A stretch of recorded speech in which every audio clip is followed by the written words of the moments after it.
was an articulation of the functional role of the hippocampal system and of the nature of the memory impairment and amnesia that would permit experimental predictions for studies performed on any species. Right? So traditionally, sort of studies of declarative memory had really strongly relied on the ability of humans to report verbally what they were remembering. So part of this agenda of trying to study this phenomenon of memory at multiple levels and multiple systems, where you had to come up with some definition, some sort of observable features of memory that you could apply in any sort of system and species. So I think one sort of theme that you can clearly see in Howard's work over the decades was sort of the development of very innovative behavioral tasks that could be used in rodents as well as humans to study features of, say, episodic memory that didn't rely on this sort of verbal report. Right, so one example of that was a number of tasks that sort of probe the ability of animals and humans to remember items as a location in a sequence, right? Not just saying, is this item familiar to you? Do you recognize this? But do you know where some item occurred in a sequence of related items? And there's a lot of work involved in trying to set these tasks up so that rodents would reliably report to you as the experimenter, do you, rat, know that C came before D but after B? It's tricky to set that up and get sort of reliable readouts of that. So here's just one example paper that sort of documented the development and validation of this kind of task. I think similarly, here's sort of a different paper that very much followed that same kind of approach, where I don't know if you're able to read this, but these are some ROC curves showing how recognition performance varies as a function of sort of the detection threshold. And what you see here is that this particular panel on the left says wordless recognition in humans, and then these panels are rat data.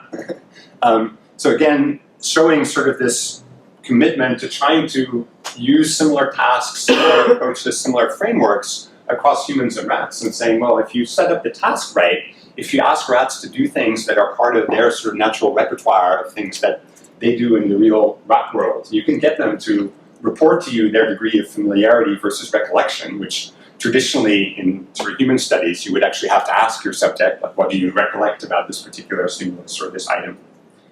So another example of sort of using innovative behavioral tasks in rodents that make a connection to sort of concepts that were thought to only be able to studied in humans. So sort of summarizing sort of all that work of what they found out from running these kind of tasks in rodents was sort of summed up by this title here, Episodic Recollection in Animals. If it walks like a duck and quacks like a duck, if the memory meets all these sort of objective criteria that we can set out, it seems like you would have to conclude that animals possess, or rodents possess, a kind of memory that we can't really distinguish from sort of its human counterpart. So maybe, as you can tell from this sort of title, I think one sort of feature of Howard's work and his style of working was that he really enjoyed sort of provoking people a little bit and setting up things for a productive discussion of saying, here's sort of a statement putting it out there that this is really the same thing that's going on here in these rodent tasks and in humans, and let's see if that provokes somebody saying, wait, there must be something that's missing, and then we can follow that up. So a different sort of strand of Howard's work over the years dealt with neural coding of what sort of is the information represented in the hippocampus, what are the types of task and memory item features that are ending up as encoded in the activity of hippocampal neurons. And this, I think, was part of a very interesting sort of dichotomy that still exists in the hippocampal field of saying, well, is the hippocampus for spatial navigation? Is it for memory? Are these things related? If so, how so? And especially in the 90s, there was a very strong bias in the hippocampal literature, at least in the rodent field, to sort of view place cells as definitive proof that the hippocampus was really all about space, and that was a fundamental thing, and that it was there to support sort of memory in spatial settings. And I think to contrast with that sort of prevalent bias in the field, a lot of Howard's work really was about demonstrating that many other things other than place were clearly represented in the hippocampus. So just two examples here. This was a paper where they showed very nicely that there was selectivity to particular odors, even if separate odors occurred in the same place. This was something that was clearly evident from hippocampal activity. Here was sort of a famous paper where the animal was doing a T-maze, where on some trials they were running up the central stem to turn left, on other trials they were running up the central stem to turn right. So they were in the same place at that central stem, but about to do something different or coming from a different place. And many neurons in the hippocampus distinguished between those trials where the animal was going left or going right. Again, saying it can't just be that the place is the only thing that's encoded there, because then those activities across trials would look the same, right? There's something deeper going on here. And more recently, and again, I just found out that this title of this paper, like hippocampal time cells, again, that Howard liked to say, I picked the title of that paper specifically to annoy John O'Keefe and sort of the people who traditionally had said, place cells are really about space and location. So again, he was making a point, this is not just about space, right? Time is very important in memory in general. It's very clearly represented in hippocampal cells. So just some examples where you might think, oh, this is a hippocampal place cell, but actually the axis here, which I'm not showing you, but it is time, right? You get cells that have firing fields that are localized to particular times. Just one final example on sort of this neural coding thing, which I really like because, again, it makes sort of connection with the human cognitive neuroscience literature, is that this matrix here is basically a kind of representational similarity analysis, right? Where you're asking, if we change various features of the stimulus, like the identity of an item, the context in which it occurs, the place where it happens, how similar or how different are the activity patterns that appear sort of in response to those different configurations? And you can make a diagram that sort of looks like this, where you say, well, context in this case actually has the biggest effect on distance in that representational similarity space, followed by position, followed by valence, whether it's rewarded or not, and then followed by the actual identity of the item, right? So not only can we say that all those different features are present in hippocampal activity, but we can talk about which ones are closer and which ones are further apart, perhaps giving some idea of their relative importance or how easy it would be to extract that information from the structure. And again, this is something that was sort of well known in fMRI studies, but had not been applied to sort of this type of data. So we can apply sort of some of these same concepts in analysis. And then finally, I would be remiss if I didn't point out sort of his many contributions to sort of theoretical views on memory. And I think in particular one theme, again, had to do with this relationship between hippocampal involvement in navigation and in memory more generally. And so here's a nice sort of diagram that sort of captures how you might conceive of a memory space and spatial memory as having many things in common, of saying you basically have sequences of events that are unfolding, and you can talk about an individual item, which in the memory world, what might be a specific stimulus that you're shown, and in spatial memory might be a particular place that you are. But then as you move around in space, or as you are shown multiple items, you end up with sort of a sequence that, if you just talk about one such sequence, in space you talk about a route, right? Like how did you walk from here to the canoe club? And in memory space, you talk about sort of an episode, right? Here's a unique sequence of things that were displayed. But then you can also generalize that and say, well, many routes together allow you to construct something like a map, right? That allows you to take shortcuts or novel routes that aren't just a specific route that you've taken in the past. And likewise, in memory space, you'd like to set up a memory system so that some of those experiences allow you to generalize to novel situations that you haven't yet seen. Right? So in this particular paper that sort of echoes earlier work, we sort of lays out these explicit parallels in ways that I think have been very productive and sort of interesting to think about. Now, in 2014, the Nobel Prize in Physiology and Medicine was awarded to John O'Keefe and the Mosers for the discovery of place cells and grid cells. And sort of the official line about what the Nobel Prize was for really emphasized the spatial navigation kind of aspect of things, right? That phrases like the brain's GPS were sort of thrown around in this announcement. And I think in the field, this was met with celebration and saying, okay, great, our field has won the Nobel Prize. But at the same time, I think there was some acknowledgement that maybe the most interesting thing about place cells and grid cells was not so much that it had anything to do with location, but that it provided a window into accessing aspects of cognition, of memory, of planning, that would otherwise not be sort of accessible. And it had really nothing to do with place per se, but rather saying, we can now understand some of the dynamics of these processes. We can see this as a network. We can decode some of the content of these types of things. And I think really Howard Eichenbaum's work is probably the best example we have of illustrating the power of that approach. So one more thing, this has sort of been about, so far, Howard's contributions to sort of the field in terms of publications, papers, ideas, but this is a zoomed out view of the piece of neurotree. You probably recognize this. So Howard is this point here, and you can see just how wide I had to zoom out to encompass all the people that he's trained, who now themselves have many academic offspring, who now themselves have trained a new generation of people. And even though these numbers are impressive, you can put up long lists of people who themselves now have sort of well-known labs in the field, including my two PhD advisors, Paul Dachenko and Emma Wood, who actually met in Howard's lab. But I think even beyond this, it's just been amazing how generous Howard has been with his time, that even when undergraduates come to visit his lab, he would just be so passionate about sharing his work, his interests, and take the time to really engage even very junior aspiring scientists in a way that I think is just rarely seen in the field. So we will miss it.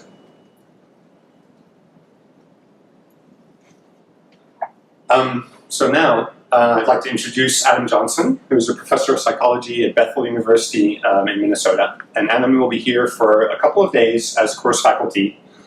He's done wonderful work on reinforcement learning modeling of decision processes, of sort of thinking of memory as a statistical inference process, modeling that in some really innovative papers.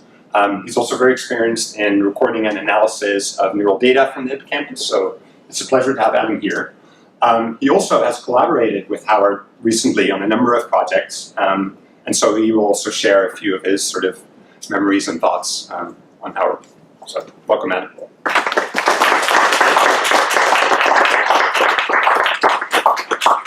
Do you have the slides? Yeah, they're just coming up.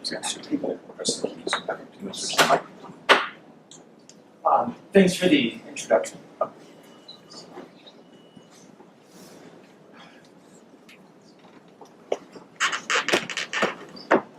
So, I think I haven't gotten to meet you yet, but this is a little bit of a strange introduction. But one of the things that I wanted to sort of point out, particularly to a crowd like this, a workshop like this, is just here's this wonderful sort of thinking rat, and of course this is a cartoon, and this is sort of the anthropomorphized or personified thing that we're not supposed to do in science, right? Rats don't think we're supposed to be very careful about any of that, but at a certain point we need to let our imagination sort of run wild. And if we do it in a very constrained way and always come back to the data, it can be incredibly useful. And so here's a picture of Howard in his lab. John took this picture a long time ago. And one of the things that, if you ever got into a conversation with Howard, was absolutely wonderful, was he always wanted to go back to what do rats actually do? Because there are all sorts of people that put together these, incredible memory tasks, and then rats can't do them. And they say, see, rats can't do X.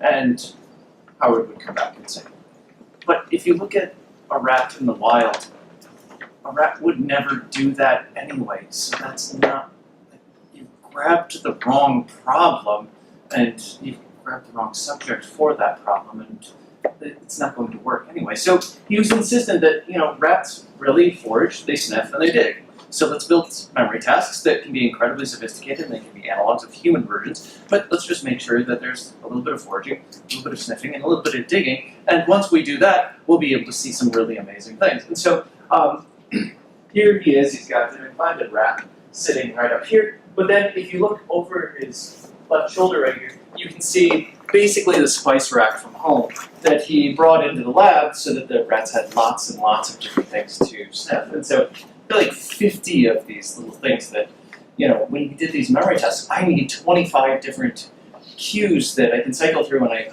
can give rats this and that and the particular orders. It was actually just the stuff off the shelf at home that, as opposed to the, $10,000 piece of equipment, he goes off and buys the 25-cent, bit of spice, and suddenly has papers that show, oh, this is the way it works. So I think that is one of his big contributions to really all of us who've worked with him, he's pushed us to just think simply, allow a little bit of imagination, imagine a thinking graph, and then if we really take episodic memory very, very seriously, what are the signals that would go into that? And then to sort of rehash some of what Matt said, this idea of is it spatial memory or a memory space was hugely formative in my development. And I think it has been for a lot of us in the way that we're thinking about it. And there really is an incredibly stark divide in the way that we analyze data. And we can analyze our data and project all memory sort of down onto space, or we can try to figure out some alternative. And space is incredibly useful. It's incredibly tractable to solve a lot of these problems and address memory dynamics spatially. But that doesn't necessarily mean that that's where we should stop. And so I think Howard was incredibly good at sort of pushing the envelope and challenging us to think beyond that. So at a workshop a little bit like this, when I was a graduate student, I ran into Tony Bell, and I was maybe a second or third year graduate student. And I was incredibly excited to meet Mike Chapman. He was going to show up. And has anyone here met Tony Bell? Okay, so if you do have a chance to meet him, he's delightful. And he's got this great dry sense of humor. And, you know, as the sort of overly excited young graduate student, he sort of pushed me, as he does. And he said, oh, yeah, Mike's wrong about everything. And I was stunned. He said, well, but look at all of these papers. He said, yeah, those papers are fantastic, and I read all of Mike's work, don't get me wrong. I didn't know what to do with this. And he said, well, I love Mike's work. He's just wrong about everything. He asks the right question, so as soon as he takes a position, I take the other position, and then I'm right. And it was this wonderful sort of, how do you ask the right questions? And there are people within the field that are better at identifying what the right question is than the rest of us. And while they may get it wrong, we all read their papers because they're the ones that are seeing the question most clearly. And I think that this is one of those aspects of Howard's work that may be quite underrated. Tolman has always been, Edward Tolman's work has always been a central conversation point within discussions of the hippocampus. The cognitive idea, have always sort of grounded the discussion of what place cells do. Howard, in many ways, anticipated where the field would go 10 to 15 years before the rest of us sort of got there. And he didn't quite have the computational methods to get at some of this. But he was asking the questions and really tilling the soil so that when people who had much more sophisticated approaches, like what you're learning here, showed up, wow, that ground was incredibly fertile. And so these questions about is it spatial memory or is it a memory space continue to give us a lot of incredibly wonderful opportunities as researchers. And just to give you one sense of this, I wanted to sort of go through just one finding that's come out a little bit more recently. And this is sort of the standard place cell story, but what he managed to do was show really, really clearly that there are place cells that are modulated by the objects that an animal encounters in an environment. And so in this particular task, an animal runs back and forth between two boxes. So there's a box on the left and there's a box on the right. They're connected by a little stem. And so you can see a nice place field here, and the cell, you can see a place field here and a place field here. So these are hippocampal CA1 pyramidal cells. Neglect this FGFC label for now. That will become important. But one of the things that we can wind up seeing is that if we look at this place field and we look at, okay, so this cell has a place field here, but if we can present two different objects at this location and at this location. It turns out that this place field is gated by which object the animal encounters. So if you look at sort of a raster here, You see that this cell fires a whole bunch of spikes when presented with object X, but if you present object Y in exactly the same place, suddenly that field shuts off. And this was always one of those questions of, well, shouldn't the hippocampus have content and not just location? If you have a map, you can have an XY coordinate, that's fantastic, but if you don't have any content on that map, who cares about the map? And so Howard's group managed to go through and show this. And then within the human literature, here's another example, and you can see, so this field here, now, object Y is its preferred object at that particular location. But you can see over in this side, it's got another field, and that prefers object X. And so you can have one cell with multiple place fields, which we knew about before, but now it can have multiple preferred objects as well. And so now we've got this great deal of specificity that maybe this is what episodic memory looks like in the hippocampus. And so sort of pushing toward that idea of episodic memory. But Howard, because he pushed so hard on, okay, if we were to see episodic memory in the brain, what would it look like? The human literature is rife with, well, there are huge interactions between frontal cortex and the hippocampus. And so how do we see that? And so now that MTFC will come into play, because in this particular study, they went and simply inactivated medial prefrontal cortex after getting these nice recordings. And here's what happens. You get the same really nice, it doesn't actually do anything to your place fields, but if you look at the specificity, it's lost. So now this is just a place field, and it responds to object X, and object Y, it doesn't really have the same preference. You see that falls apart. So over here where we had preferred for object Y and object X on the other side, now we have spiking to both.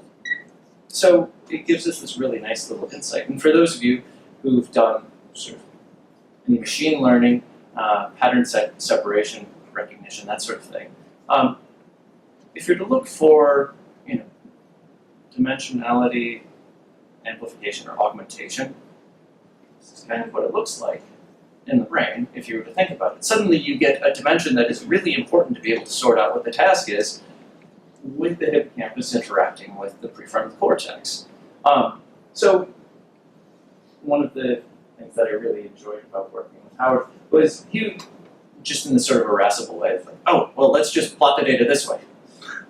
Okay, turns out, oh, that corresponds to something that is just coming out in machine learning that everybody sort of thinks about, but no one really knows how to address in the brain. And just another day in the office for him. So I say all of that because I think that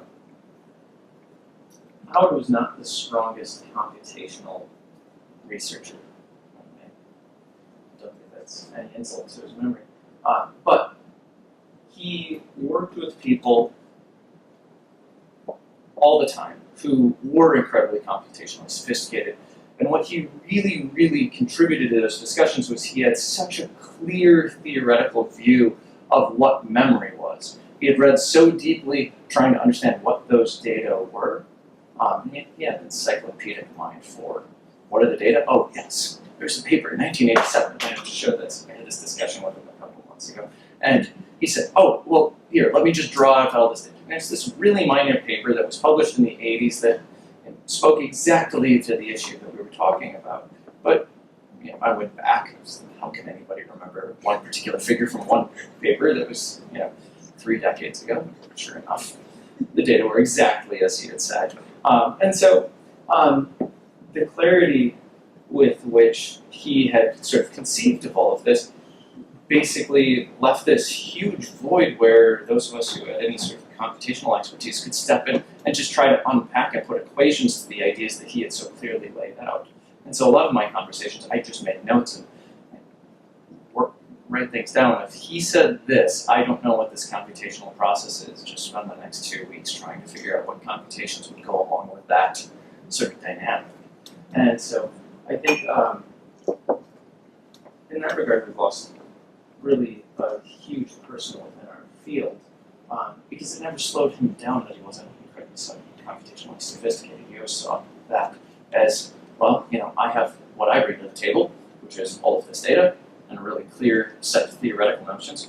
and you'll bring to the table some set of computational expertise that'll be a good collaboration. Great. So, and with that, I'll leave it there. Hopefully this observation is intriguing to you. Thanks. And could I? Yes. So, I'm wondering what you think is going on here. Is that the MPSA serving as a library and basically constrain what kind of cognitive map to retrieve for students? That's a great question, and I would love to talk about that, and I promise you I will not be able to pack my answer in anything less than 5 minutes. So let's talk about that later. All right. Thanks.